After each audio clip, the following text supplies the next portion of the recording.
I'm so happy to be seeing Lotus Koza, our team member in South Africa in the Mpumalanga district. Did I say it right? Yes. Yes, where Mom's House is working. And I just want to give a quick intro about Lotus. Lotus is the regional director for Africa Foundation and someone I met 16 years ago when I was in South Africa. And we are so honored to announce that Lotus is now an official member of Team Mom's House. And I wanted to connect with Lotus so that we could talk to you about what is going on during COVID-19 in the district that we are supporting the most vulnerable, which are orphans and vulnerable children. So, Lotus, can you give us a brief synopsis of what's going on down there during this crisis?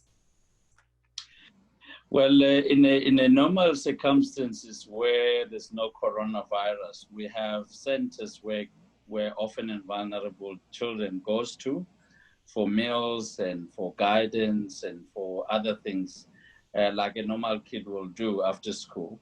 Mm-hmm. But with the lockdown, we have a lot of desperate orphan and vulnerable children who have no place to go, who struggle to have a daily meal because they were all dependent on either getting a meal at school or getting a meal at their home-based care centers. So there's a lot of struggles in many of these children. Um, I'll suspect that some of them, they go to sleep without any meal.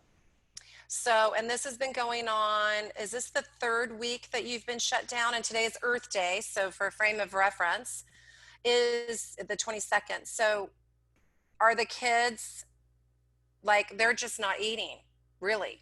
A lot of them, right? Does the Well, community come together sometimes and try to support these kids? well, a lot of these kids, as you know, most of the African families have got a very kind of strong extended family structure. But if you have 8 kids of your own, to Yes, add an extra 8 kids, it's quite difficult to be able to provide them with equal meal, with a good nutritional meal on a daily basis. So as much as they've got uncles, aunts, and cousins that they can, from time to time, go and ask for a meal, it becomes difficult for the relative to look after more children. So of these course it orphans, does. these orphans, they mostly find themselves living by themselves. In Hmm. some situation, you find that the elder child is like 15, 14 years old. They have to look after the siblings to provide for food. And when I was there in January, it was such a gift to be able to go and even meet some of these orphans that are raising themselves and also to visit the two centers that we did. And while we were there, it was brought to my attention when I saw the caregivers eating a loaf of bread and drinking a soda, and that was all they were going to have for themselves because they had run out of food money. So I immediately came home and got on the phone, called a few people. We raised $500 in a day, sent it to you, and that provided. I want to give people a perspective of how far the money goes in South Africa. We sent $500, and that fed those children, which it was a little over three or 400 kids for 2 months, and even got some extra nutritious food because they had the money to do so. And that, of course, has run out. And I want people to know it's not just the two communities that we're working with. I really want to go big here, and I want to support all of the orphans and vulnerable in that region, which are 24 communities. And is it roughly about 5,000 is what my math came up with, um, Yes, yes, in the area? yes. Would that be accurate to say? Yes, yes, it's roughly about that. So we do have sort of informal and informal home-based care centers that are trying. Mm-hmm. Um, and what also makes the matters worse is that some of these kids, they don't have documentation because their parents died before they can get full citizenship in South Africa. So as Mm-hmm. much as the government is trying to provide child support grant, a lot of these kids are not having the access because they don't have the right documentation. Citizenship. Yes. Right. And everyone, believe it or not, they don't have food banks. They don't have what we have here is called second harvest, and you can just go. It doesn't matter if you're a citizen or not. You could just go and get food parcels and groceries, at no charge. So there aren't any resources. And to my understanding, like No Kid Hungry, who we're supporting, and I want people to know that we care. Mom's House cares about our own community. And I live in the Bay Area where there's a lot of homeless and there's a lot of struggle for food. And a lot of these children also rely on school lunches. So we're supporting No Kid Hungry as well with this campaign. However, these children, because they don't have their paperwork, because their parents most likely died of HIV and they were immigrants, they aren't getting the food parcels. So for 3 weeks now, they've been closed and not getting that daily meal that they were used to getting from school or these centers that we were talking about. Yes. So has anyone in the private sector stepped up and said, I want to support the orphans in this region, in these 24 villages?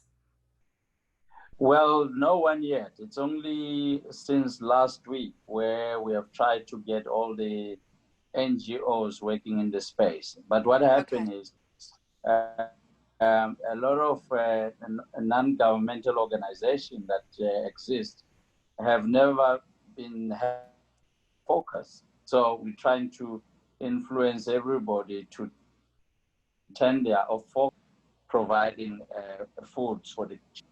So everybody is trying to figure out how can they best divert funds into that. So we haven't had one yet. Yeah. Yeah, and with Mom's House, I wanted to build the structures. I wanted the kids to have a place to go. And with our meeting and everything that we went through in January, this takes precedent. The kids need to eat.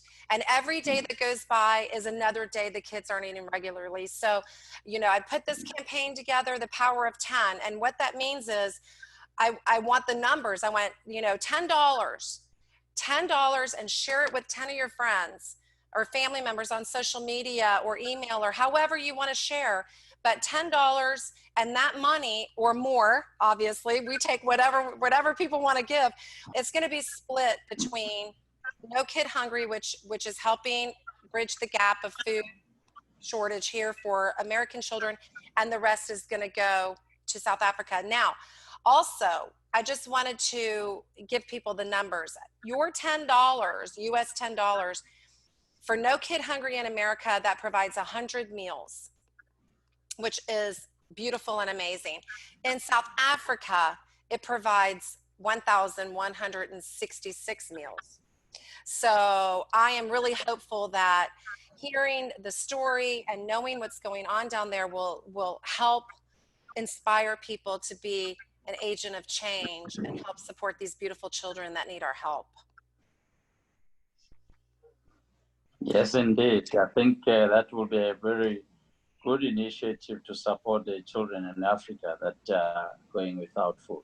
Yes, and minus the fees, at least on the Mom's House side that's going to South Africa, minus the fees from the GoFundMe and just the wiring of the funds, 100% of the funds are going straight to the children. There are no salaries being paid. There's no overhead. I absorb all of that cost personally. So everything that we raise is going to go straight to the kids. And I know that is a big question for people. How much of the money is really going to go for the kids? Well, you have Lotus's in My Promise. It's all going to the kids other than the cost of doing business and transferring the money. So I really am hopeful that we'll be able to get you some funds quickly, and we look forward to seeing the pictures and the videos of the kids with full bellies, because we know that full bellies are happy bellies. Right? Fed kids are happy kids. Yes. Yes, indeed. Thank you so much for everything you do, Lotus, and for being a part of Mom's House, and for hosting me like you did in January. And I can't wait until I can get back there and continue our good work. In the meantime, we're going to do what we can from over here. That's great. Thank you for all your initiative from your side. I think we're very lucky to have you there trying your best to support the children in Africa. Thank you so much, Lotus, and I'll be talking to you soon. Thank you. Bye.